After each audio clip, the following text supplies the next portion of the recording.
Tawagin niyo na lamang ako sa pangalang Pendong, 63 taong gulang. Ang kwentong ibabahagi ko ay hango sa tunay kong karanasan.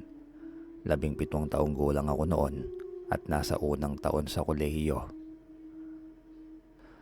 Buwan ng bakasyon ng isa sa kaklase at naging kaibigan ko na rin na si Elmer ang nagyaya sa akin para umakyat sa bundok ng Makiling. Dahil sa libro ko lamang nabasa ang tungkol sa pinagmulan ng bundok, ay naengganyo akong sumama sa kanya. Ayon sa kwentong aking nabasa, ay may napakagandang babae ang palaging nakikita ng mga tao na may daladalang timba sa nasabing bundok. Ang nasabing babae ay may kasuotan na may hahalin tulad sa mga usong kasuotan noong unang panahon. Linggo ang usapan namin na aalis sa syudad, kaya Sabado pa lamang ay inihanda ko na ang mga gamit na aking dadalhin sa pag-akyat sa bundok Makiling. Ayon kay Elmer ay aabutin kami ng 1 linggo sa bundok, kung kaya nagdala na ako ng ilang piraso ng damit, tuwalya at kumot. Binaligtad ko ang mga damit pantaas man o pang ibaba, maging ang damit panloob, dahil iyon ang bilin sa akin ni Elmer.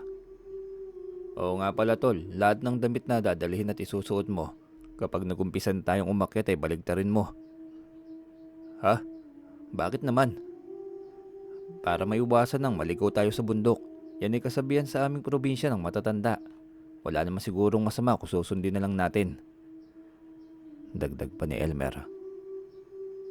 Araw ng linggo, sa ganap na 7:00 ng umaga ay masaya kaming nagkita ni Elmer sa terminal ng bus papuntang Los Baños, Laguna, kung saan matatagpuan ang bundok ng Makiling. Habang sakay ng bus ay pinag-uusapan namin ni Elmer kung ano ba ang maaari naming makita at maranasan sa bundok na yon. Isa sa mga pasahero na nasa kabilang upuan namin ang tumugon. Maganda ang tanawin sa tuktok ng bundok Makiling, subalit hindi ganoon kadali ang pag-akyat doon. Huwi ka ng matandang lalaki. Dagdag pa niya na matatarik ang daan na kailangan naming pagdaanan, kaya kinakailangan naming mag-ingat. Kapag tagulan ay mas lalo nang mahirap ang pag-akyat sa bundok at maging ang pagbaba rito, dahil madulas ang daan at maraming limatok na didikit sa balat. Sumagot din ang katabi ng matandang lalaki. Ayon sa matandang babae na sa tingin ko'y asawa ng matandang lalaki, sa kabila ng napakagandang tanawin at preskong hangin, ang mga tulad namin baguhan pa lamang o unang beses na makakaakyat sa nasabing bundok ay iba yung pag-iingat ang aming dapat na gawin. Sapagkat ang bundok Makiling ay pinamumugaran daw ng mga engkanto. Dagdag pa ng matandang babae na marami ng kwento at mga kakatuwang pangyayari ang nasabing bundok. Kabilang ng mga pagpaparamdam ng mga engkanto, at minsan naman ay nagpapakita din sa ilang mga tao na gusto nilang pagpapakitaan o pagpaparamdaman. Sinasabi na kapag umapa ka na sa lupa na sakop ng nasabing bundok, ay dapat kang mag-ingat at maging responsable sa mga kilos at pananalita mo, dahil ayaw na ayaw ng mga engkanto ang nagagambala ang pananahimik nila.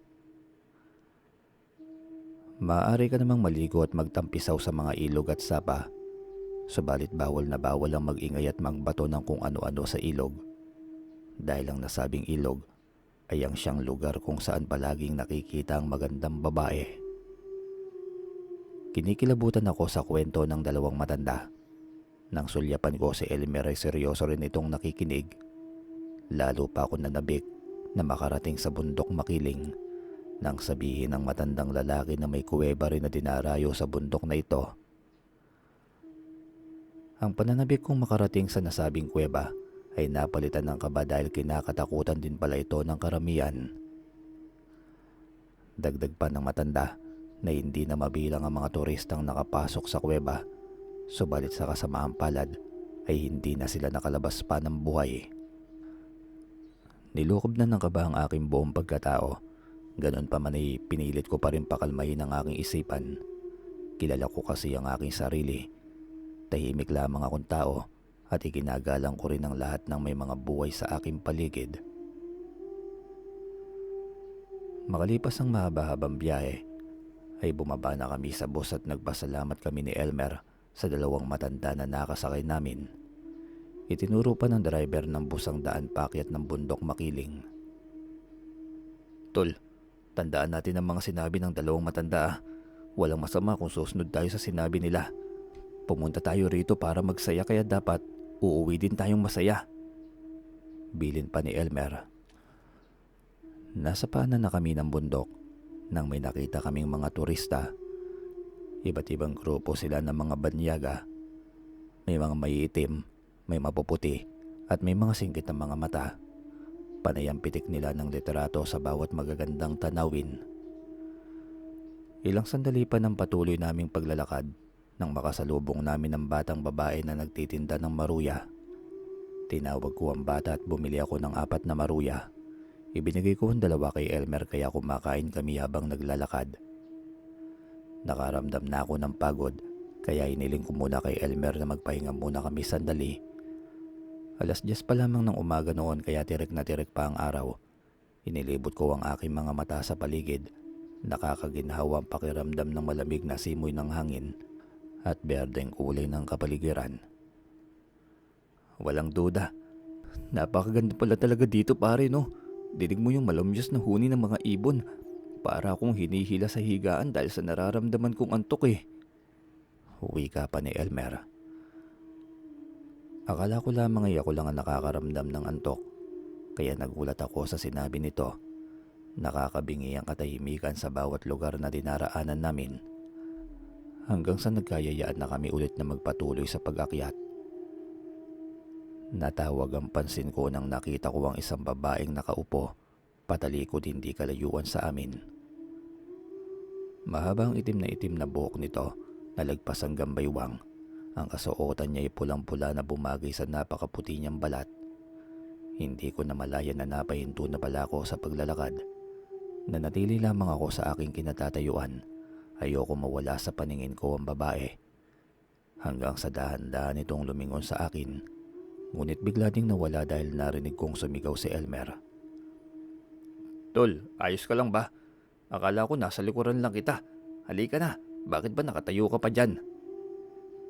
Sunod-sunod na tanong nito sa akin.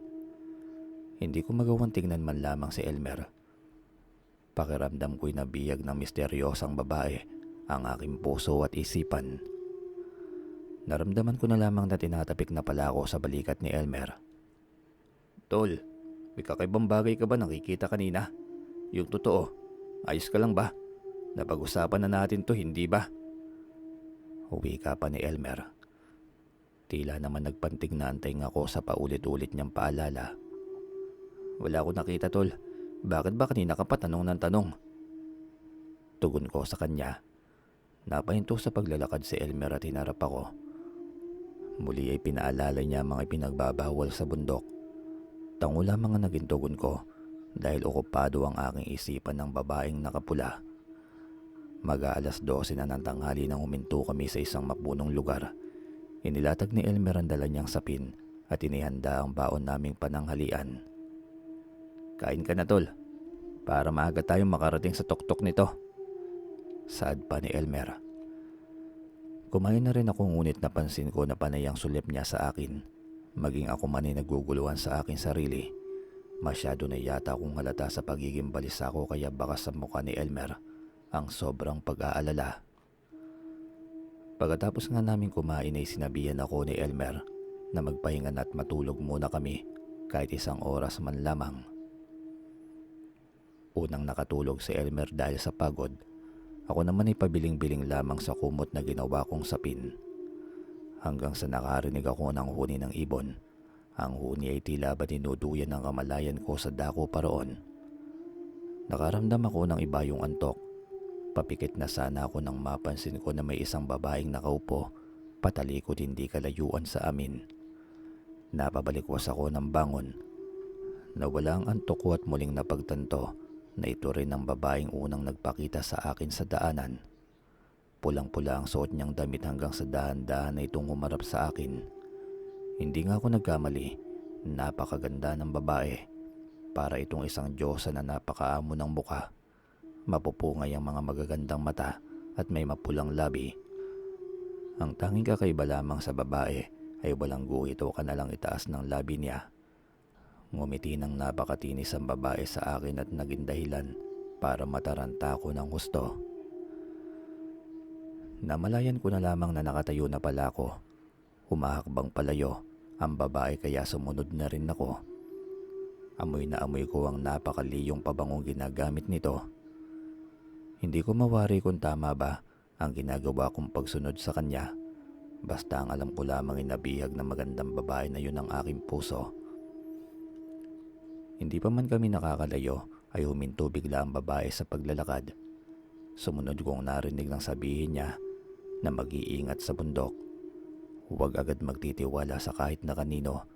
Sa halip ay dapat na mas maging mapanuri sa mga nakikitang kakaiba sa mga mata. Sumunod kong narinig ang sigaw ni Elmer na nagpalingon sa akin mula sa kanyang higaan. Nakatayo na si Elmer at hawak ang kanyang bag. Bakas ang pagtataka sa kanyang muka. Anong ginagawa mo dyan, tol? Tara na, umakyat na tayo sa tuktok ng bundok na ito. Hindi na ako nakapagsalita pa. Bigla ring nawala sa unahan ko ang magandang babae.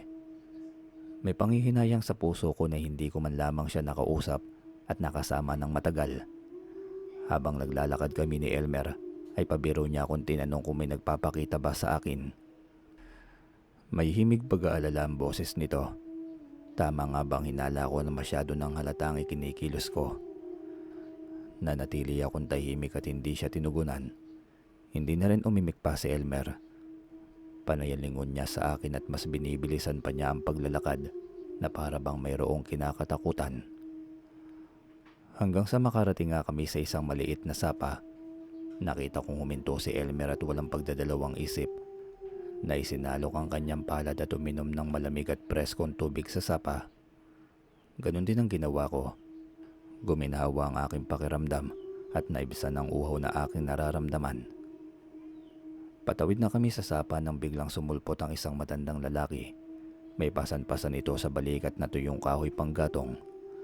Huminto sa kalagitnaan ng tubig ang matanda, saka ito lumingon sa amin.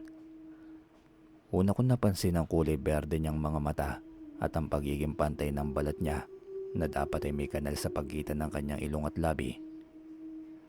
Mag-iingat kayo sa bundok. Masyadong mapanganib ang katahimikan ng paligid. Anumang sandali ay maaari kayong maging biktima ng panlilinlang. Babala ng matanda. Nagpatuloy na sa paglalakad ang matandang lalaki. Nagkatingin na naman kaming dalawa ni Elmer. Sumigaw ng bahagya si Elmer na nagpasalamat sa matandang lalaki. Ilang sandali pa'y biglang may nagsalita sa bandang likuran namin. Nalingunan namin ang isang magandang babae na pamilyar naman sa akin. Tulad ko'y hindi na nakapagtataka kung napanganga na rin si Elmer habang nakatitig sa magandang mukha nito. Sumunod namin narinig ay ang malamyos na tinig ng magandang babae. Ayon dito'y kapag naligaw kami sa bundok ay hanapin lang namin ang sapang yon. Pagkatapos ay baybayin namin ang pababa at makikita namin ang tamang daan pababa ng bundok. Pagkatapos sabihin ng babae ang paalalang yon, ay bigla na lamang itong naglaho sa harapan naming dalawa ni Elmer. Tila na bato-bala ni si Elmer sa kanyang nakita. Hindi ito nakakibo. Nang tanungin ko siya kung ano ang palagay niya sa magandang babaeng yon, ibinalik ko sa kanya ang mga paalala niya sa akin. Nahulog siya sa malalim na pag-iisip kaya nauna na akong maglakad. Naisip ko na hindi lamang pala dapat pangangatawan ng malakas sa'yo kapag umakyat ka sa bundok na yon. Higit sa lahat ay dapat mas malakas ang loob at pananggalang mo. Sa iba't ibang klase ng mga pwede mong makita at maranasan. Tama nga mag-asawa sa bus. Maraming engkantado nga sa bundok na ito. Maaari nilang paglaruan ng mga paningin at damdamin natin. Kaya dapat maging matatag tayo. Dinig kong wika ni Elmer. Dahil mahirap umakyat sa bundok, mag-aalas 2 na ng hapon nang marating namin ang pinakatuktok ng bundok Makiling. Mainit ang panahon nun kaya tagaknak ang pawis naming pareho ni Elmer. Kakaupo pa lamang namin sa isang mapunong parte nang may sumulpot na dalawang babae at isang lalaki sa hindi kalayuan sa amin. Hindi kami nakakalayo ng edad. Ngumiti sila at bumati sa aming dalawa. Kumusta? Baguhan lamang din ba kayo katulad namin? Tanong pa ng isang babae. Tumango kami ni Elmer ngunit seryoso. Iba na yung nag-iingat. Baka kinukuha lamang nila ang loob namin dahil sa naging tugon namin ay tila nakahalata naman ng tatlo. Nauunawaan namin kayo kung bakit mailap kayo sa tao. Tulad nyo'y biktima din kami ng mga engkanto sa bundok na ito. Kaya dapat lamang na mag-iingat kayo at huwag basta-basta magtitiwala sa mga taong nakakasalamuha ninyo. Wika pa ng lalaki. Nakarama naman kami ng simpatya para sa kanila. Saglit kaming nag-usap ni Elmer at ang sabi niya ay mukha namang mababait at mapagkakatiwalaan ng tatlo. Kinausap at tinrato namin ng maayos ang tatlo. Sa huli ay nagpasya sila na sumama sa amin. Nagpakilala kami sa isa't isa at sa totoo'y masaya kaming sama-samang nagkukwentuhan. Pagkatapos naming sabay-sabay na nagpahinga ay naganda na kami ng aming merienda. Tinapay, sitsirya at ang dala nilang prutas ang pinagsaluhan namin. Napag-alaman namin ni Elmer na taga Maynila pala sila.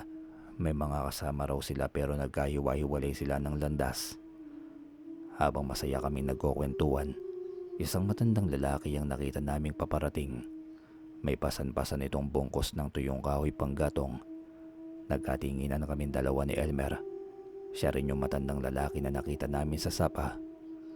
Nang mapatapat na sa amin ang matanda, ay niyaya namin siyang kumain. Huminto ito saglit at tumingin sa aming dalawa ni Elmer.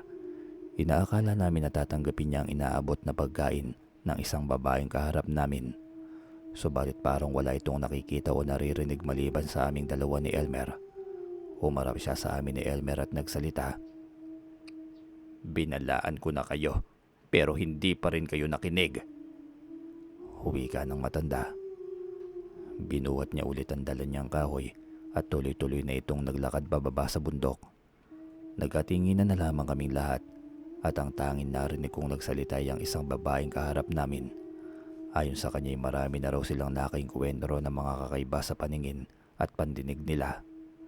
Pagkatapos makapagpahinga at magmerienda ay nagpasya na kaming magtayo ng aming masisilungan pagsapit ng gabi. Kapansin-pansin ang mabilis na pagkilos ng tatlong magkakaibigan. Nauna silang nakagawa ng kanilang masisilungan. Animoy eksperto na sila sa paggawa ng mga ganon. Wala ka bang kakaibang napapansin sa kanila, tol? Tanong sa akin ni Elmer. Napapansin ano? May problema ba tayo sa kanila? Pabulong ko naman tanong. Ayon kay Elmer ay umpisa pa lamang na makipag-usap sila sa amin ay pinag-aaralan na niya mga kilos ng tatlo. May kaitiman daw ang mga kuko ng mga ito at mapuputla ang balat. Pasimple ko naman pinasadahan ng tingin ng mga paa at kamay ng magkakaibigan. Ganon din ang mapuputla nilang mga balat. Hindi sinasadya na napatingin sila sa akin kaya nagkunwari na lamang ako nasisilaw sa init ng araw. Naalala ko ang matandang lalaki kaya pala ganon na lamang ang naging reaksyon niya nang makita kami ni Elmer na kasama ang tatlo. Makalipas ang ilang sandali ay may narinig kaming nagtatawanan. Isang grupo ang biglang sumulpot sa bahaging yon ng tuktok ng bundok. Tingin ko sa kanila ay isang pamilya sila. Ngumiti sa amin ang 6 na miyembro at biglang lumapit. Kumusta kayong dalawa? Bago lang ba kayo dito? Mag-iingat kayo rito ah. Marami kayong mararanasan at makakasalamuha habang nasa bundok kayo. Wika ng lalaking sa tingin ko ay ang padre de pamilya. Kumpirmado. Dalawa lamang kami ni Elmer na nakikita nila. Naramdaman ko na lamang ang pagtaas ng balahibo ko sa batok, maging ang pag-iwas ko sa mga mata ng tatlo na alam kong nakatingin sa akin. Nang sulyapan ko si Elmer ay nakatulala rin ito. Napansin naman agad ng grupo ang naging reaksyon namin. Lumapit sa amin ang babae na sa tingin ko'y asawa ng lalaki at diretsahan kaming tinanong ni Elmer kung may problema ba. Halos sabay kaming umiling ni Elmer, ngunit alam ko na ramdam nilang mag-asawa na may mali sa amin. Naihinta-takutan namang tumitig sa amin ang 4 nilang anak. Dito na muna tayo magpalipas ng magdamag. Wika pa ng lalaki. May pag-alinlangan man sa mukha ng mag-asawa at mga anak nila ay wala ding nagawa ang mga ito. Nang muli akong lumingon sa kinatatayuan ng tatlong magkakaibigan ay nanlaki ang mga mata ko dahil bigla silang nawala. Tahimik at malalim naman na nag-iisip si Elmer. Tulad ko'y batid ko na takot na rin siya. Paano na lamang pala kung hindi napadaan ang mag-anak na kasama namin? Ano kaya mangyayari sa amin? Nagpakilala bilang sina Mang Ben at Aling Carla ang mag-asawa. Ipinakilala din sa amin ang 4 nilang mga anak. Tinulungan namin silang magtayo ng matutulugan. Mag-aalas 6 na ng hapon, malamig na ang simoy ng hangin sa bundok. Nagsuot na ng mga jacket ang mag-anak. Abala naman kami ni Elmer sa pagluluto ng kanin at mag-iihaw na rin kami ng tinapa at magluluto ng sinabawang gulay na upo. Habang nag-iihaw ay nagbubulungan kami ni Elmer. Pinag-uusapan namin yung 3 magkakaibigan na bigla na lamang nawala sa aming paningin. Kinabahan ako nang sabihin niya na masama ang kutob niya sa gabing yon. Naitulang kami sa pag-uusap nang lumapit si Mang Ben. Tiningnan niya kaming pareho ni Elmer at tinanong kung may dapat ba kaming sabihin sa kanila o kahit sa kanya na lamang. Nagkatinginan kami ni Elmer at akmang magsasalita na sana ako nang mula sa kinauupuan ko ay biglang lumitaw sa di kalayuan sa amin ng 3 magkakaibigan. Napataras ako at sumigaw na puno ng takot. Sinundan ng tingin ni Mang Ben ang direksyon kung saan ako nakatingin. Maging si Elmer din ay takot na takot. "Minamaligno tayo, tol. Ano nang gagawin natin?" Huwi ka pa ni Elmer. Lumapit na ng tuluyan sa amin si Mang Ben at tinawag ang kanyang asawa. Nagmamadali naman lumapit si Aling Carla at may iniabot na kung ano kay Mang Ben. May kinuha siyang 2 pirasong palawit na ang hugis ay tila buto ng kasoy. "May orasyon ng mga yan. Ilagay nyo sa mga bulsa ninyo at magdasal kayo. Panlaban yan sa mga nilalang na hindi natin nakikita. Manatili lamang kayong matatag at malakas ang pananampalataya," paalala ni Mang Ben. Nanatili namang nakaupo at nakatingin ang 4 nilang anak. Si Aling Carla ay nakita kong naghahagis ng asin sa buong paligid namin. Maliwanag ng mga sandaling yon dahil nagningas ng apoy si Mang Ben upang magsilbing liwanag namin. Napakadilim ng buong paligid. May mga humuhuni na rin kuliglig sa paligid. At napansin ko na lumalakas ang malamig na hangin. Kakaiba nga pala talaga kapag nasa itaas ka na ng isang bundok. Magkakasalo kaming naghapunan ng pamilya ni Mang Ben. Walang imikan, nagpapakiramdaman, hanggang matapos ang masarap naming hapunan. Nagkukwentuhan pa kami pagkatapos naming maghapunan. 1 buwan mahigit na pala silang nasa bundok. At base sa kwento nila ay marami na silang nakasalubong, nakasama at nakakwentuhan na katulad naming baguhan. Kadalasan pala sa mga naiengkanto sa bundok na yon ay ang mga baguhan pa lamang. Mga kabataang hindi marunong makinig at sumunod sa mga sinasabi ng matatanda. May mga sinasapian daw, mayroong mga umuuwi na wala na sa sarili. At ang pinakamasaklap pa ay ang mga kabataan na hindi na makauwi pa sa kani-kanilang mga pamilya. Naghatinginan kami ni Elmer. Ayokong sabihin na nagsisisi akong sumama pa sa kanya, pero nandun na kami, kaya dapat lamang naharapin ang mga susunod pang maaaring mangyari doon sa bundok ng Makiling. "Alam nyo, may usap-usapan sa ibaba pa lamang ng bundok. Ang tungkol sa magkakaibigan na biglaan na lamang doon nawala sa bundok na ito. Magpasa hanggang ngayon hindi pa sila nakakauwi sa kanilang pamilya." Napakunot ang noo ko at napatingin kay Elmer. Ayon pa kay Mang Ben, ang bilang ng kabataan na nawawala ay 7. Tinanong namin siya kung ano ang itsura at pagkakakilanlan ng mga yon. Subalit blanko siya sa bagay na yon. Naalala ko ang 3 magkakaibigan na unang nakasama namin ni Elmer. Nahuli kami ni Mang Ben na nakatingin ng makahulugan sa isa't isa. "Meron kayong nakita, tama ba ako? Kung ano man yun o sila, ay kwento nyo na. Baka matulungan natin sila at may paraan pa para makabalik sila sa kanilang pamilya." Huwi ka ni Mang Ben. Nahalata ko ang tila panunubig ng mga mata ni Aling Carla. Hindi ko mapigilan ng mag-isip. Bakit nga ba matagal na ang pamilya nila sa bundok na yon? Nalingunan ko na tahimik lamang din na nakikinig ang 4 nilang anak.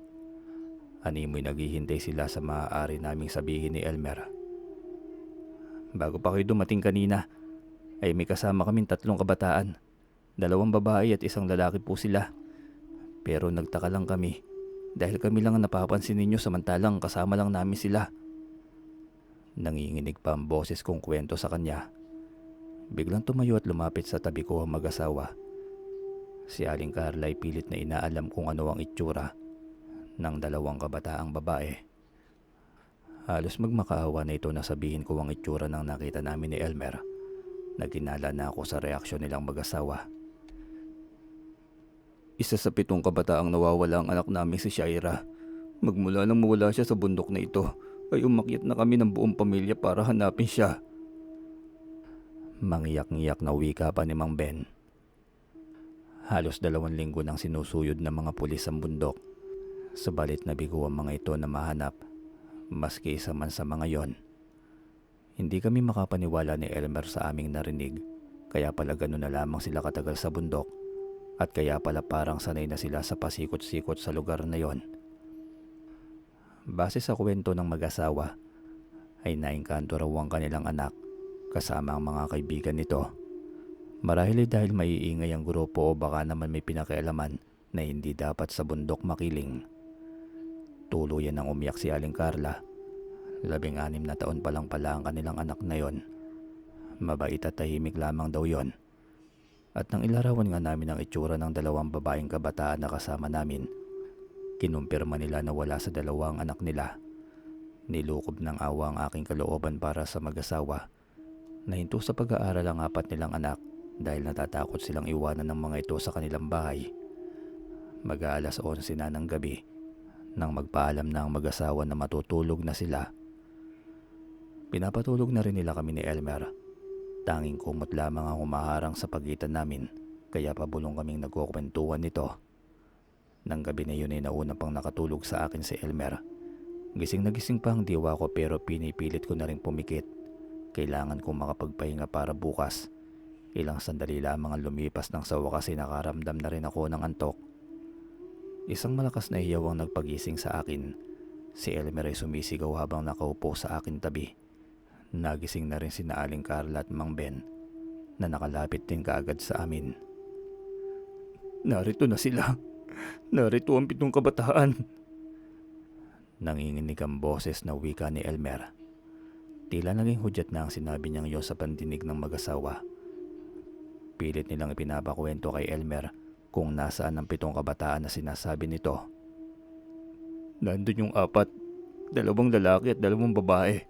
Nandun naman ang 3 yung nakita at nakasama natin kaninang umaga, tol. Wika pa ni Elmer sa akin. Nang tingnan ko ang direksyon na tinuturo ni Elmer, ay pawang kadiliman lamang ang aking nakikita. Umiiyak na si Aling Carla, tinatawag ang pangalan ng kanilang nawawalang anak. Isang panaginip lang ang lahat, Carla. Nananaginip lamang ang binatang ito. Kasi kung totoo man ang nakikita mo, ay ano ang itsura ng 2 babaeng kasama ng 2 pang lalaking kabataan? Huwi ka pa ni Mang Ben. Pilit namang inaalala ni Elmer ang kanyang nakita. Ipinagpilitan niya sa amin na totoo ang kanyang nakita at hindi sa isang panaginip lamang. Medyo mataba po at maliit na babae yung isa sa 4 na kabataan. At ang isang babae naman ay matangkad, mahaba ang buhok at may 2 biloy sa pisngi. Naaalala ko nang initian niya pa ako bago sila nawala sa aking paningin. Pagkukwento pa ni Elmer, tuluyan nang umiyak si Aling Carla nang marinig ang huling sinabi nito. Ang anak ko, ang anak natin, Ben, siya si Shaira. Wika ni Aling Carla. Hindi na kami nakatulog ng madaling araw na yon, kaya nagkape na lamang kami ni Elmer. Sa patuloy namin pag-uusap ay naririnig pa rin namin ang mga higbi ni Aling Carla. Kinabukasan ay nagluto kami ni Elmer ng almusal para sa aming lahat. Mugto ang mga mata ni Aling Carla nang humarap sa amin. Sabay-sabay na kaming nag-almusal nang hindi pinag-uusapan ang nangyari ng nakaraang madaling araw. Pagkatapos naming mag-almusal ay nagkayayaan na kaming maglakad-lakad. Gusto nila kaming ilibot ni Elmer sa bundok Makiling. Habang nasa daan ay may nakasalubong kaming mga ilang-ilang tao. Napansin ko na panay ang tanong ng mag-asawa kung may nakita ba dalagita ang mga ito. Pagkatapos ay ilalarawan nila ang itsura ng kanilang anak na si Shaira. Habang magkakasunod kaming naglalakad sa kalagitnaan ng bundok, ay minadaanan kaming isang bahay kubo. May bakod itong kawayan at may nagagandahang halamang namumulaklak sa palibot ng bahay kubo. Ganun pa man ay may kadiliman ng paligid ng bahay kubo, may mga nagtataasang puno sa labas ng bakuran, kaya naman malamig ang hangin na dumarampi sa aming mga balat. Kahit papaano ay nababawasan ng aming pagod na nararamdaman. Paalis na sana kami nang bigla namang nagbukas ang pintuan ng kawayang bahay. May lumabas na isang napakagandang babae na pamilyar sa akin. Mahaba ang buhok niya at nakasuot ng pulang bestida. Ngumiti ng matamis ang magandang babae. Lumabas ang maliliit na pantay-pantay nitong ngipin. Maging si Mang Ben at Aling Carla ay napatulala sa nakikita hanggang narinig na lamang namin ang malamig at malamyos niyang tinig. Tinanong niya kami kung saan ba ang punta namin. Pinasadahan niya ng tingin ang bawat isa sa amin hanggang sa naglakas loob na si Mang Ben na tanungin ang magandang babae. Magandang umaga. Pasensya na po sa aming panggagambala sa iyo. Kami ng pamilya ko'y isang buwan nang namamalagi sa bundok na ito dahil hinahanap namin ang nawawala naming anak na si Shaira. Malungkot na wika pa ni Mang Ben. Nahulog sa malalim na pag-iisip ang magandang babae. Animoy may inaalala ito na kung anuman. Ilang sandali ang lumipas ay lumapit ang babae kay Aling Carla. Tinanong nito kung kamukha ba ng ginang ang anak na babaeng nawawala. Nagulat kami dahil paano nalaman ng babae na babae ang nawawalang anak ng mag-asawa. Nagtaka rin kami kung bakit. Hinawakan ng babae ang kamay ni Aling Carla. Hindi nga ako nagkamali na ang magandang babaeng yon ay ang babae na nakita ko sa daan noong pag-akyat pa lamang namin ni Elmer ng bundok. Natuon ang paningin niya sa akin na para bang may gustong sabihin. Umiwas ako ng tingin dahil ayoko mabasa niya ang aking iniisip. Nanlaki ang mga mata naming lahat nang sabihin ng babae na buhay pa si Shaira. Halos lumhod si Aling Carla upang malaman kung nasaan ang kanilang anak. Lalo pang nawindang ang pamilya nang sabihin ng babae na nasa isang kuweba si Shaira at ang mga kaibigan nito. Nagpakilala ang magandang babae bilang Maria. Matagal na raw siyang naninirahan sa bundok bilang tagapag-alaga at bantay ng bundok. Hindi kami makapaniwala na nasa harapan namin ang bantog na engkantada na si Mariang Makiling. Ayon sa kanya may mga hindi kinawang maganda ang grupo ni Shaira habang nasa tuktok ang mga ito ng bundok. Pinagpuputol ng mga kasamahan nito ang mga sanga ng puno. Sinaktan ng mga alaga niyang ibon. Nag-ingay din ang grupo at inaalipusta ang mga kasamahan niyang matatanda. Bilang parusa ikinulong niya ang kabataan sa kuweba. Hanggat hindi lubos ang pagsisisi ng mga ito ay hindi sila makakalaya sa tanikalang ibinigay niya. Umiyak at lumuhod si Aling Carla sa engkantadang si Mariang Makiling. Paulit-ulit na humihingi ng kapatawaran ng mag-asawa para mapatawad lamang ng engkantada si Shaira at ang mga kasama nito. Habang nasa daan pabalik sa tuktok ng bundok, ay wala kaming imikan at nagpatuloy lamang kami sa paglalakad. Kinakailangan namin na makarating sa tuktok ng bundok bago pa magdilim. Dahil kabisado ng pamilya ni Mang Ben ang daan, ay hindi na kami nahihirapan pat mabilis na nakarating sa tuktok ng bundok.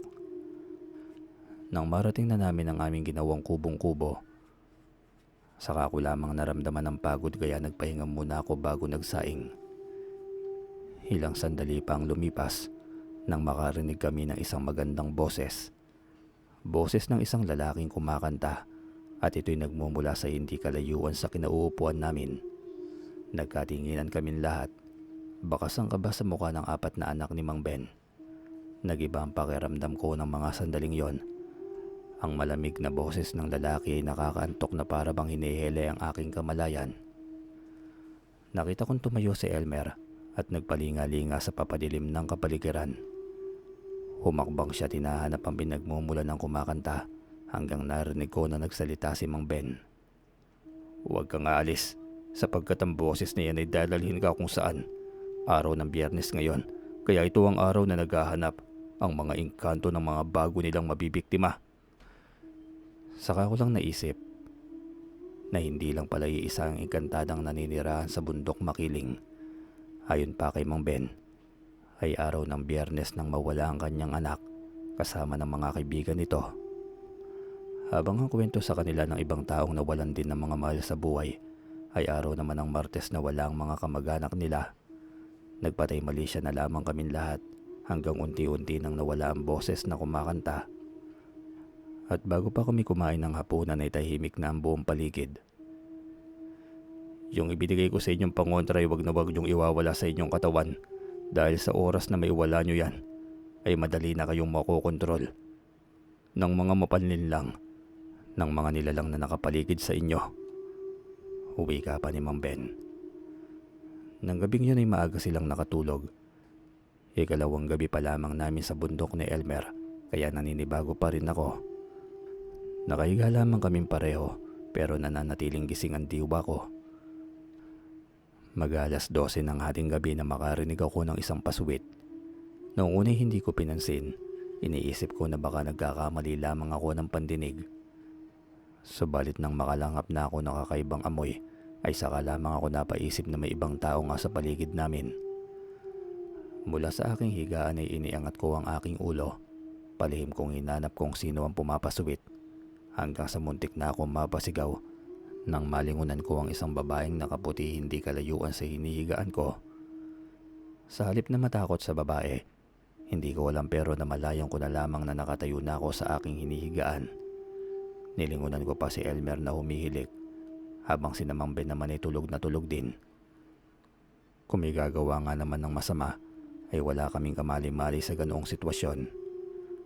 May hawak na gaserang nakatalikod na babae kaya nagumpisa na itong umakbang at naglakad na rin ako. Nilingon ko pa ang mga kasama ko at nakakasigurado ako na wala pa ring nagising sa kanila. "Sino ka? Anong kailangan mo sa akin at saan mo ako dadalhin?" Tanong ko sa babae. Lumingon lamang ito ng bahagya pagkatapos ay nagpatuloy na ito sa paglalakad. Sinubukan kong huminto sa paglalakad at bumalik na sa mga kasama ko. Ngunit gano'n na lamang ang panlalaki ng aking mga mata nang may sumulpot na dalawang kababaihan sa aking tagiliran. Pawang nakasuot din ng puti ang mga yon. Hinawakan nila ako sa magkabilaan kong braso at wala akong lakas para paglabanan ang ginagawa nilang pag-akay sa akin habang nakasunod pa rin sa babaeng nakaputi. Makalipas ang ilang minutong paglalakad ay huminto kami sa isang talampas. Nakarinig ako ng mga babaeng naghahagigikan at nang ilapag ng babaeng sumundo sa akin ang gasera niyang hawak ay saka ako napansin ang ilang kababaihan na masayang nagtatampisaw sa ibaba ng talampas. Dumiretso sa tubig ang babae at patalikod itong umupo sa isang malaking bato. Naglapitan sa babae ang iba pang kababaihan. Puno ng paggalang na hinaplos nila ang mahaba nitong buhok at hinugasan ng mga paa nito sa tubig. Sumunod kong namalayan ay inakay na ako ng dalawang babaeng nasa tabi ko papunta sa tubig sa ibaba ng talampas. "Hindi. Anong gagawin niyo sa akin? Gusto ko nang bumalik sa mga kasama ko. Pakawalan niyo ako." Huminto sa kanilang ginagawa ang kababaihan at sabay-sabay na lumingon sa akin. Nanlaki ang mga mata ko dahil walang itulak kabigin sa nagagandahang mukha nila. Mistula silang mga diwata sa aking paningin, lalo na nang sabay-sabay din silang ngumiti sa akin. Napansin ko na lamang na hindi pa rin lumilingon sa akin ng babaeng nakatalikod. Hindi na ako nakapagtimpi pa kaya ako na mismo ang lumapit at umikot sa kanyang harapan. Ganun na lamang ang panlalaki ng aking mga mata nang makita ko na napakaganda pala ng babaeng sumundo sa akin. Lalo pa ako natulala nang umiti siya hanggang sa niyaya na ako maupo sa kanyang tabi. Pakiramdam ko'y nasa alapaap na ako. Unang salitang namutawi sa bibig ng magandang babae ay kung yun ba ang kauna-unahang pag-akyat ko sa bundok Makiling. Nakita ko na naman ang matamis niyang ngiti nang tumango ako. Nagpakilala siya bilang Veronica at sinabi ko rin ang aking pangalan sa kanya. Tumikim siya bago lumingon sa isang bahagi ng talampas. Sinundan ko ng tingin kung saan siya nakatanaw. Tinanong niya ako kung may hinala na ba ako, kung sino siya at ang iba pa niyang mga kasama. Nagkibit balikat na lamang ako kaya napatawa siya ng bahagya. Tinitigan ko siya at sinubukan tignan ng diretsyo sa kanyang magagandang mga mata. Subalit yumuko agad ito at tumingin sa tubig. Sinubukan kong hulihin ang pag-angat niya ng pagtingin, ngunit mabilis lamang ito nakakaiwas sa aking mga mata. "Naniniwala ka ba na ang mga mata ay ang salamin ng tunay na katauhan ng isang nilalang. Ako, naniniwala ako. Kaya nagtataka ako kung bakit hindi ka makatingin ng diretso sa akin. Paghahamon ko sa babae, inaasahan ko na magagalit siya. Inutusan niyang lumayo ang mga kasama niyang babae. Mabilis na tumayo at gumilid ang mga ito. Tanging kaming dalawa lamang ang naiwan. Tumayo ang babae at niyaya akong sumunod sa kanya. Wala na akong nagawa pa kundi ang sumunod na lamang. Mainhin siyang naglalakad sa tubig papunta sa gilid ng talampas. Pagdating sa gilid ng talampas, lumingon pa sa akin si Veronica. Huminto ako sa pagkakabang dahil nakita kong napakadilim sa bahaging yon ng talampas. Hanggang sa biglang lumitaw sa harapan ni Veronica ang isa pang babae. Pamilyar sa akin ang hubog ng katawan nito, maging ang kulay pula nitong damit. Ay natandaan ko, siya si Maria na nakausap namin sa bahay kubo. Nag-usap silang sandali at sa tingin ko'y pinipigilan ni Maria si Veronica sa gagawing pagsama sa akin sa madilim na bahaging yon. Sandaling lumingon sa akin si Maria. Hindi ko maunawaan ang aking sarili dahil sa pagtibok ng aking puso. Tumalikod na lamang ako sa kanila. Ayokong makialam sa pagtatalo nila. Hanggang narinig ko na parehong malakas na ang mga boses ng dalawa. Nalingunan ko ang dalawa na nagtatalo pa rin. Humakbang ako palis ngunit hinarangan naman ako ng iba nilang kasama. Naguguluhan na ako sa mga nangyayari. Bakit nga ba ako nasa lugar na yon at ano ang plano nilang gawin sa akin? Naalala ko ang sinabi sa amin ni Mang Ben.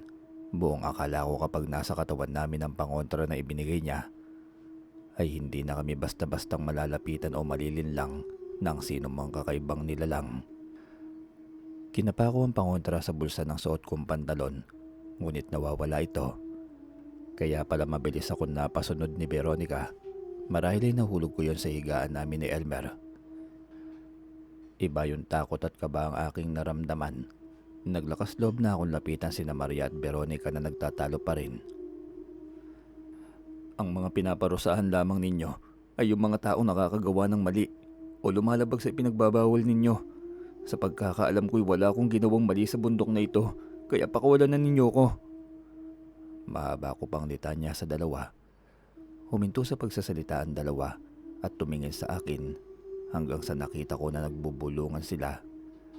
Samantala sa lugar kung nasaan naroon sina Elmer at ang pamilya ni Mang Ben ay nagkakagulo sila. Natuklasan nila na nawawala ako at si Elmer ay halos umiyak na sa labis na pag-aalala. Saan naman kaya pumunta si Pendong? Paano siya nakaalis nang hindi natin namalayan? Nag-aalalang tanong ni Mang Ben. Nasagot lamang ang tanong nila nang may napulot sa pinaglutuan namin si Elmer. Mang Ben, ito yung pangontrang ibinigay mo kay Pendong. Kaya pala madali siya nakaalis dahil nahulog ito sa kanyang bulsa. Wika pa ni Elmer. Labis din ang pag-aalala ni Aling Carla. Sinabi nito na dapat nila akong mahanap kaagad.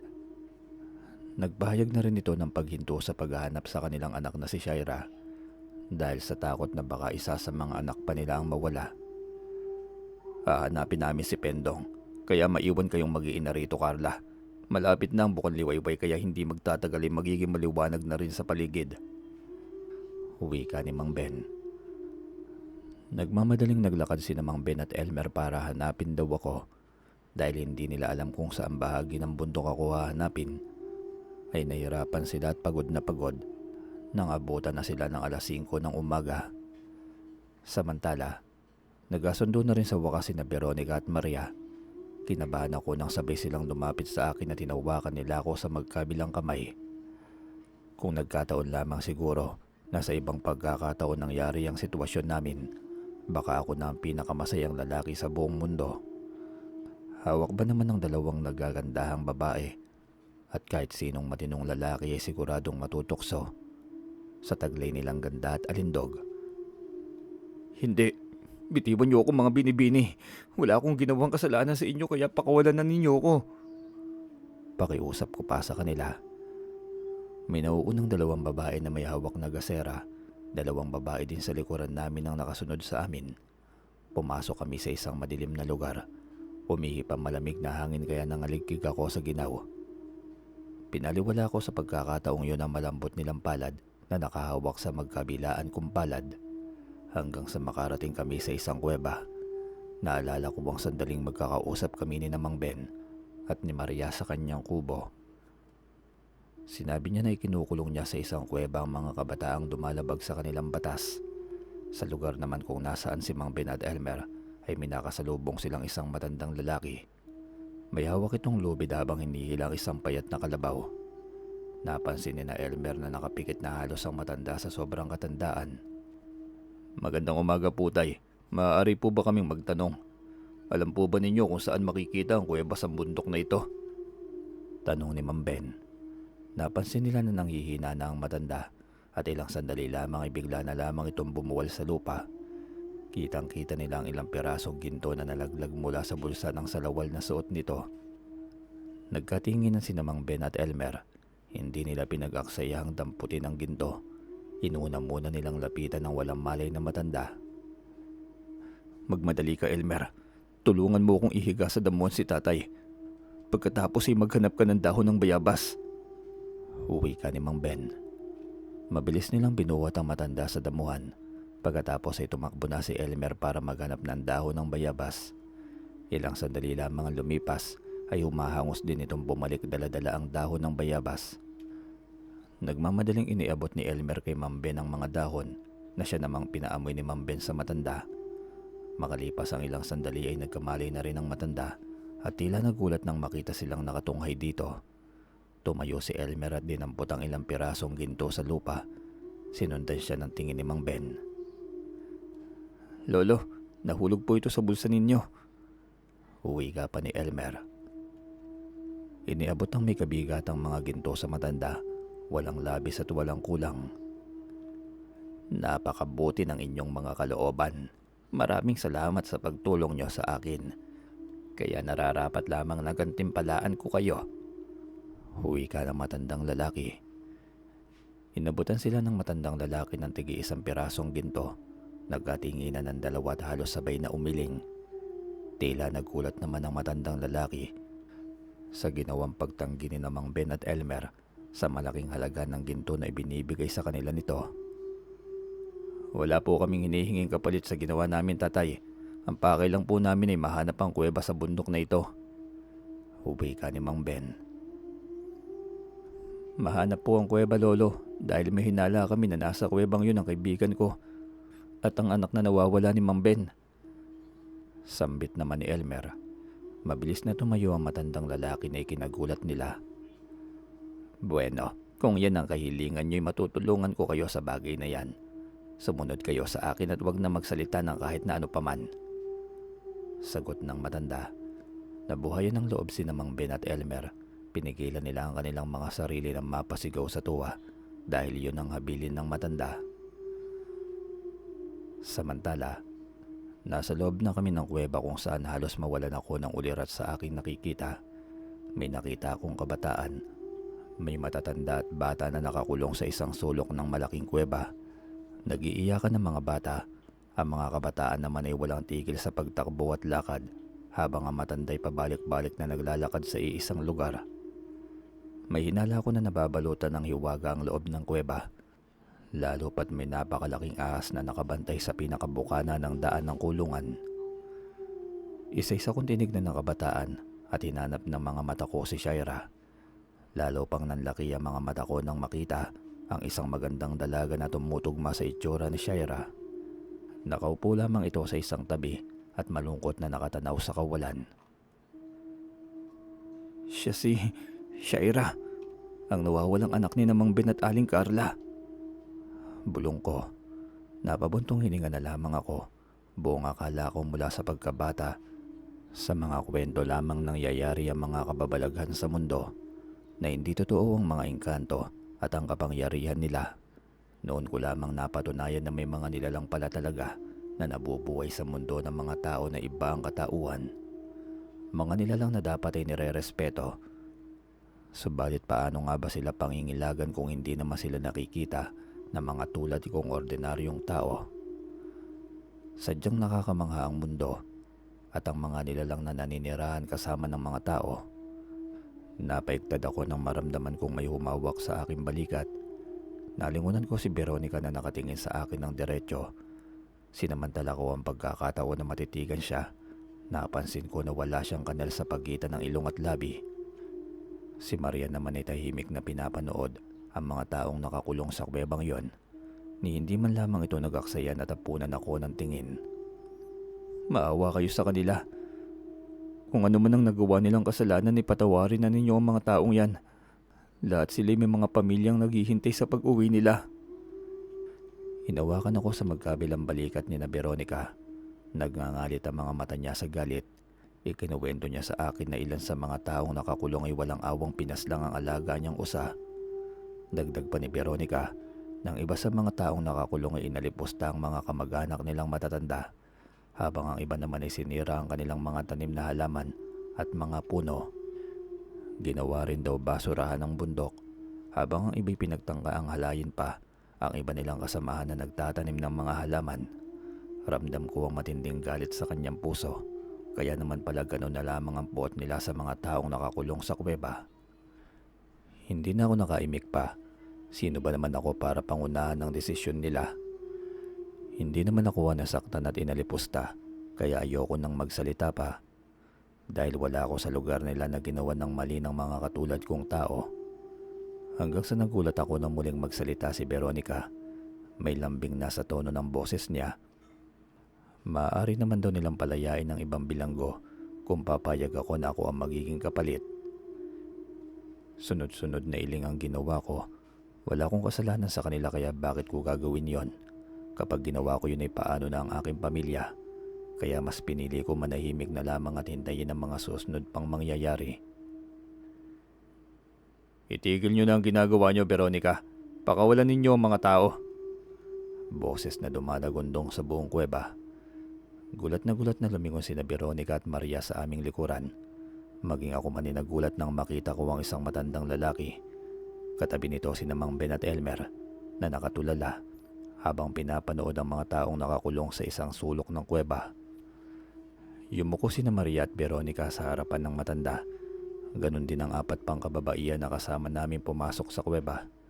Sandaling nagpaliwanag ang dalawa sa matanda at sa uli ay wala ring nagawa ang dalawa. Nagtataka lamang ako dahil hindi naman ako pinapansin ni Mang Ben at Elmer. Tahimik lang sila na lumuluwa habang pinapanood ang kanyang anak na si Shaira. Tinubos na ng 2 mababuting tao na mga ito ang mga naging kasalanan ng lahat ng mga taong ikinulong nyo. Kaya inuutusan ko kayo na pakawalan na silang lahat. Huwi ka ng matandang lalaki.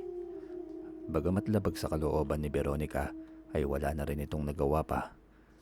Sa pamamagitan ng kapangyarihan ni Maria ay inutusan siya ng matanda na pakawalan ng mga bihag. Bukas na bukas din, bago magbukal liwayway, ay kinakailangan na wala na kayong lahat kabilang ang mga nakakulong na yan sa bundok na ito. Ipaalam din ninyo sa kanila na huwag nang babalik pa rito. Dahil kung hindi ay habang buhay na silang mananatili sa bundok na ito. Huwi ka pa ng matandang lalaki. Umiiyak na nagpasalamat si Mang Ben sa matanda. Bigla na lamang itong nawala sa aming harapan.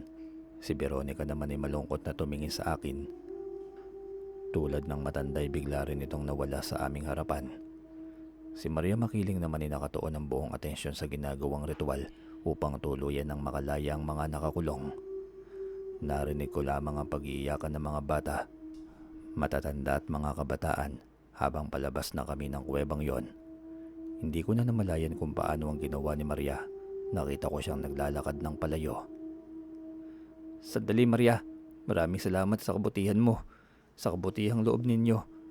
Ikukuwento ko sa lahat ng kakilala ko ang ginawa ninyong kadakilaan. Hubi ka ako pa. Lumingon sa akin si Maria at matamis nang ngumiti. Tila ko mabugdaman ang aking dibdib. At saka huli-huli ang pagkakataon ay kinantihan ko din siya ng isang matamis na ngiti. Tahimik na kaming bumalik sa kung saan namin iniwan si Aling Carla at 4 nilang anak. Magkakahawak kamay na naglalakad ang magamang sina Mang Berto at Shaira. Natuon ang pansin ko sa kanya. Napakaganda pala talagang dalaga ng anak ni Mang Ben. Inalalayan ni Elmer ang matanda namin kasama. Ako naman ay binabantayan ko ang mga batang kasama namin. Sa wakas ay nakarating na kami sa lugar kung saan naghihintay ang mag-iina ni Mang Ben. Nagyakap ng maigpit ang buong pamilya sa pagbabalik ni Shaira sa buhay nila. Mabilis na inipon ni Mang Ben ang lahat ng naroon. Kami ni Elmer ay nagbabantay sa paligid dahil iniiwasan namin na may makagawa na naman ng mali. Makinig kayong lahat. Ang gagawin lang ninyong lahat ay makinig at tahimik na sumunod para sa kaligtasan ng bawat isa sa atin. Paalala ni Mang Ben. Ipinaliwanag niya na bago magbukang liwayway ay kinakailangan na nakababa na kami sa bundok. Alam namin na mahirap dahil madilim at matarik ang daan pababa, ngunit nagtiwala kami na kakayanin naming lahat dahil buhay na namin ang nakataya. Pinagpahinga muna namin ang matatanda at mga bata. Ang mga kabataan naman na kasigidad namin ay nagboboluntaryo ng tumulong sa pagluto ng aming pagkain bago bumaba ng bundok. Sa mga kabataang naroon ay hindi may pagkakait ang paningin ko kay Shaira. Mahihain nga pala talaga ito dahil kapag nagtatama ang aming paningin ay umiiwas ito kaagad. Baka matunaw si Shaira, tol. Tandaan mo ha. Anak lang naman yan ni Mang Ben at Aling Carla. Pagbibiro pa ni Elmer. Parang hindi kita napapansin, tol. Napanay din ang tingin mo sa babaeng yon. Yung may kulay ang buhok at maganda rin. Ganting pang-asar ko pa kay Elmer. Nagkatawanan na lamang kaming dalawa. Dahilan para mapatingin sa amin ang lahat. Napalakas pala ang tawanan namin, kaya humingi kami ng pasensya. Nagpasalamat din ako kay Elmer sa pagligtas nila sa akin ni Mang Ben sa kuweba. Alam ko na silang may gawa kung bakit tinulungan kami ng matandang lalaki. Sa oras na yon ay palaisipan pa rin sa akin kung sino siya at bakit gano'n na lamang ang takot at paggalang ni na Maria at Veronica sa kanya. Matapos namin kumain lahat ay naganda na kami para bumaba ng bundok. Lahat ay may daladalang matulis na kahoy at kawayan para may panlaban kami sa mababangis na hayop na maaari naming makasalubong sa daanan. Sa pamumuno ni Mang Ben ay nasa unahan ng matatanda at bata. May 5 kabataan sa unahan, 7 sa gitna at 11 kaming nasa ulihan. May dala rin kaming mga kawayan na may kumot sa gitna para sa mga matatanda at bata na mapapagod at pagtutulungan na lamang naming buhatin. Oras ang hinahabol namin ng mga sandali na yon. Hindi kami maaaring huminto at magpahinga. Nabuhay ang bayanihan sa pagkakataong yon. Maging ang mga pasaway na kabataan ay natutong magpahalaga sa kanilang kapwa at ingat na ingat silang makaapak man lamang ng mga halaman. Sa kalagitnaan ng aming paglalakad ay may nakasalubong na kaming mga pulis. May kasama silang mga kalalakian. Kaya naman nakahinga na kami ng maluwag. Nag-iyakan kaming lahat. Kahit papaano ay sinuswerte pa rin kami dahil may mabuting loob ang nagpaabot sa mga pulis na kailangan namin ng tulong. Mabibilis ang mga sumunod na naging pagkilos ng mga ito. Ginagabayan pa rin tayo ng mga engkanto sa bundok na ito, kaya dapat lamang na magpasalamat tayo sa kanila. Uwi ka pa ni Mang Ben. Abalang-abala na ang lahat sa pagbaba sa bundok. Tumingin ako sa paligid at sa hulihan namin nang bigla akong mapahinto sa paglalakad. Isang babaeng nakapula ang nakita ko nakatayo at nakangiti sa amin. Kumaway pa ito sa akin at ngumiti ng matamis. Gumanti rin ako ng kaway at mas matamis ng ngiti ang huli kong inaalay sa kanya. Nangako ako sa sarili ko na hindi lamang sa libro mababasa ang kwento tungkol sa kanya dahil isa ako sa buhay na makapagpapatunay na totoo si Maria Makiling. Kalahating oras bago ang bukang liwayway nasa ibaba na kami ng bundok. Nagawa ng umiyak ng malakas at sumigaw ng mga kabataan, bata at patatanda, luha ng pasasalamat at sigaw sa kadakilaan ng mga engkanto sa bundok. Sa himpilan ng pulis kami diniretso ng mga pulis. Bawat isa sa amin ay hiningian ng paliwanag. Ayon sa mga ito ay sila na ang bahalang makipag-ugnayan sa mga kamag-anak ng mga nailigtas sa kuweba. Hindi tayo aalis hanggat hindi nasusundo ang lahat ng narito. Obligasyon natin na siguraduhin ang kanilang kaligtasan. Uwi ka ni Mang Ben. 3 araw pa kaming nanatili sa himpilan ng pulis. Umuwi lamang kami ni Elmer na makauwi na ang lahat. Maraming salamat sa tulong niyong dalawa. Isa kayong bayani sa pagkakaligtas sa aming anak at sa iba pang nailigtas sa kuweba. Pasasalamat pa ni Mang Ben. Palihim kong tinanong ang buong pangalan ni Shaira, kung saang eskwelahan siya pumapasok at kung taga saan silang lugar. Nagyakap kami ng maigpit ni Mang Ben at nagpasalamat sa isa't isa. Sakay ng bus pabalik sa Maynila ay napatingin ako sa labas ng bintana. Muli ko pang nilingon ang bundok ng Makiling habang papalayo kami sa Laguna. Matulog muna tayo tol, malayo-layo pa biyahe natin. Wika ni Elmer. Madali lamang siyang nakatulog, ako naman ay gising na gising pa. Sinilip ko sa pitaka ako ang maliit na literato ng mukha ni Shaira. Napapangiti ako mag-isa habang tinitignan ng babaeng kahubig ni Maria Makiling. Ilang linggo ang lumipas. Bakasyon pa rin noon kaya mag-isa lamang ako sa kwartong inuupahan ko. Naisipan kong maglaba kaya kinuha ko ang bag na dinala ko nung umakyat kami sa bundok Makiling. Inilabas ko ang lahat ng laman ng bag, kabilang na mga labahan at maruruming salawal. Nang biglang may kumatok sa pintuan ng aking kwarto. Patayo na sana ako para pagbuksan ng pintuan nang may kumalansing sa sahig, kaya napayuko ako at sinundan ng tingin ng kulay gintong bagay sa sahig na yon. Dahan-dahan ako yumuko at dinampot ang may kabigatang ginto sa sahig. Tinago ko muna ang ginto sa aking bulsa saka ko binuksan ang pintuan. Napagbuksan ko si Elmer. Nagulat ako nang bigla niya ako niyakap ng maigpit. Naisip ko na may nakuha din kaya siyang ginto. Hinintay ko na magkuwento siya ngunit mas lalo ako nagulat sa kanyang sinabi. Tara tol, samahan mo ako sa bahay ni Mang Ben. May mahalaga lamang akong pakay sa kanya. Huwi ka pa ni Elmer. Napaisip ako sa gusto niyang mangyari, ngunit sa kabilang banday nagustuhan ko rin ang ideyang yon. Samantala sa bahay ni Mang Ben ay hindi siya makapaniwala sa kanyang nakikita. May isang ginto siyang nakuha sa kanyang pitaka. Pilit niyang inaalala kung paano napunta dun yon. Naalala niya ang matandang engkanto at alam niya na yun ang nagbigay sa kanya ng ganong kalaking halaga ng ginto. Nagmadali niya tinawag si Aling Carla at niyayang pumunta sa bayan. Araw ng Sabado ay niyaya ako ni Elmer na hanapin ang bahay ni Mang Ben. Sumama kagad ako dahil gusto ko ring makita muli ang buong mag-anak. Sa pamamagitan ng pagtatanong namin ay natuntun namin ni Elmer ang isang maganda at malaking bahay. Sakto naman na lumabas si Mang Ben sa malaking gate. Gulat na gulat si Mang Ben nang makita kami. Tinawag agad niya ang asawa niyang si Aling Carla. Tuwang-tuwa ang mag-asawa na makita kaming dalawa ni Elmer. Umiikot ang mga mata ko sa loob ng malaki nilang bahay. Mawalang galang na Pendong, maaari ko bang makausap saglit si Elmer? Huwi ka ni Mang Ben. Tumango naman ako kaya mabilis silang lumabas ng bahay. Sinundan ko na lamang sila ng tanaw. Nakita ko ang pananabik sa mukha ni Mang Ben. Seryoso silang nag-uusap sa labas. Dederechohin kita Elmer.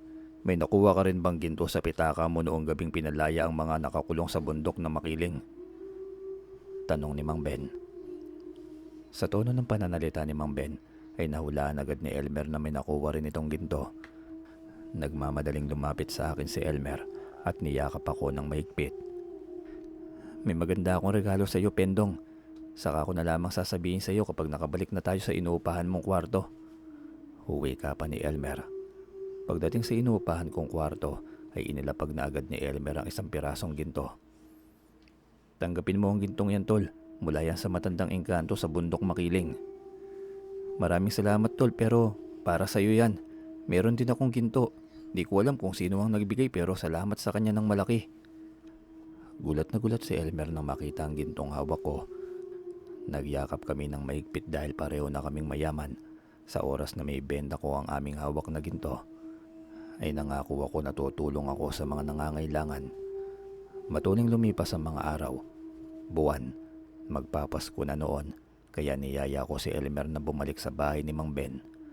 May dala akong regalo para kay Shaira. Masayang masaya naman na pinapasok kami ni Mang Ben at Aling Carla. Ipinaganda nila kami ng makakain. Kitang-kita namin ni Elmer ang biglaang pagyaman ng pamilya. Marami na silang mga bagong biling gamit. Bagong pintura na rin ang kanilang bahay.